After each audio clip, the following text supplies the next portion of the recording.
Mga taga Manila. Ang saya nyo! Natatawa.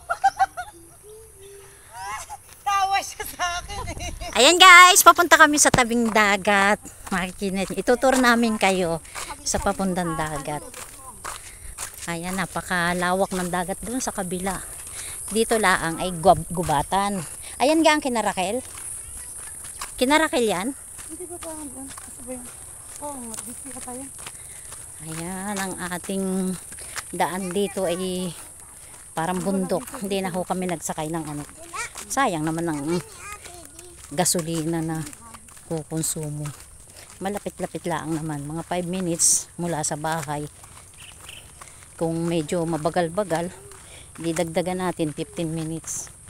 Punta ng dagat. Ayan, tingnan naman ninyo yung paligid ng dagat. Oh. Uy, may bayabas. May bunga kaya yon?